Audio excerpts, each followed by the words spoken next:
ये है दिल्ली दर्पण।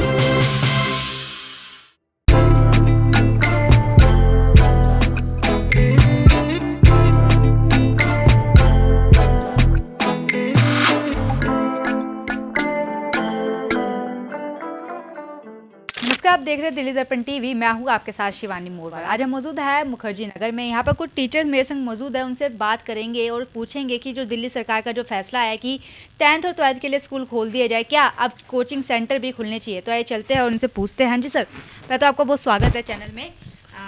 जी, मेरा तो यही मानना है, कोचिंग इंडस्ट्री मार्च से ही बंद है और इससे जुड़े हुए हज़ारों लोग, जो इसमें शिक्षक भी हैं, ऑफिस स्टाफ भी हैं, मैनेजमेंट से जुड़े हुए लोग हैं, अन्य लोग हैं जो चतुर्थ श्रेणी आदि के, उससे रिलेटेड तमाम स्टेशनरी और तमाम इस तरह के चाय बनाने वाले लोग इस पर निर्भर हैं।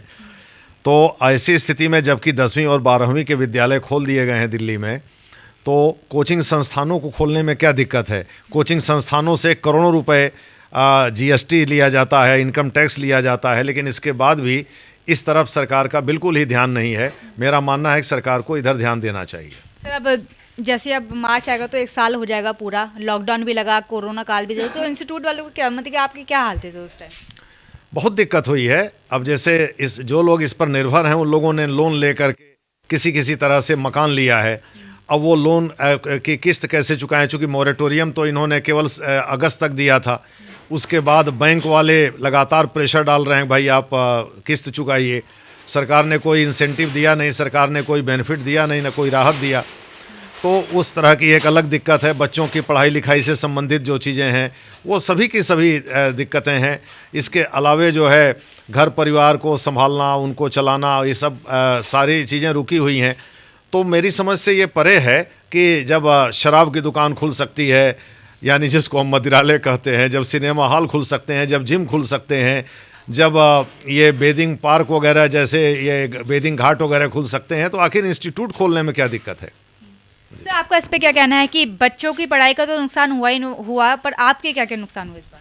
देखिए, 22 मार्च 2020 से अगर एक वर्ग को अपने जीवन यापन से वंचित होना पड़ा है, तो वो कोचिंग संस्थान के लोग, कोचिंग संस्थान अर्थात उससे जुड़े हुए शिक्षक, उसमें काम करने वाले एम्प्लॉइज और साथ में जितने भी लोग हैं, उसके ऊपर डिपेंड रहने वाले आसपास के जो रोजगार हैं, वो भी उससे प्रभावित हुए हैं।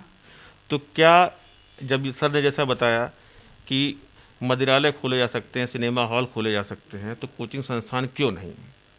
भाई, देश को जो सारे सिविल सर्वेंट देने वाले, सारे ब्यूरोक्रेसी में देने वाले लोग यहाँ उपलब्ध हैं, जब उनको ही अपने जीवन यापन से वंचित होना पड़ेगा, तो ये बहुत संकट परिस्थिति है। ठीक है, तो मौलिक जो मतलब अपने जीवन यापन का अधिकार सबका एक मौलिक अधिकार है। इस मौलिक अधिकार के लिए हमारा सरकार से यही आग्रह है कि जल्द से जल्द कोचिंग खोलने की अनुमति प्रदान करें, जिससे फिर से नई एक आशा का संचार हो, एक ऊर्जा का संचार हो और नए तरीके से हम लोग फिर से नई कोविड की बाद की दुनिया को बेहतर बनाने का प्रयास कर सकें। सर, जिस तरह से जब वैक्सीन की जो एक गूंज है गलियारों में, राजनीतिक गलियारों में गूंजने लगी, तो सबसे पहले 8वीं और 10वीं क्लास के छात्रों के लिए स्कूल खोल दिए गए। क्या लगता है कि बच्चों से ज़्यादा सोशल डिस्टेंसिंग का, मास्क का बड़े मतलब कि कर पाएंगे अच्छी तरह से पालन? मुझे लगता है सरकार ने इसको सोच समझ के निर्णय लिया होगा। निश्चित रूप से उनकी तैयारी होगी और वो तो खुलने के बाद ही ये पता चलेगा। और साथ ही जो है कि व्यक्तिगत स्तर पे भी हमको इसका प्रयास करना चाहिए। अपनी सुरक्षा की जिम्मेदारी हमारी स्वयं की भी है। जिस तरह से आपने देख लिया, जब हमने जो दोनों यहाँ पर मौजूद थे टीचर, उनसे बात करी, तो उनका ये कहना था कि जब दिल्ली की सरकार 10th और 12th के बच्चों के लिए स्कूल खोल सकती है, तो बड़े बच्चों के लिए कोचिंग संस्थान की, क्योंकि ये वही कोचिंग संस्थान होते हैं जो देश को भविष्य के रूप में पेश करते हैं। जी हाँ, अब एक सवाल सरकार के सामने और खड़ा होता है कि ये जो कोचिंग सेंटर है कब तक बंद रहेंगे और कब वैक्सीनेशन के बाद या 2021 के बाद ये खोले जाएंगे। अब देखते हैं कि कब सरकार इस पर अपनी सुनवाई पेश करती है। कैमरामैन सोनू के साथ मैं शिवानी मोरवाल, दिल्ली दर्पण टीवी। लेटेस्ट खबरों के लिए सब्सक्राइब करें हमारा YouTube चैनल या फिर लॉग ऑन करें www.delhidarpantv.com। खबरों की कवरेज और विज्ञापनों के लिए संपर्क करें इस नंबर पर।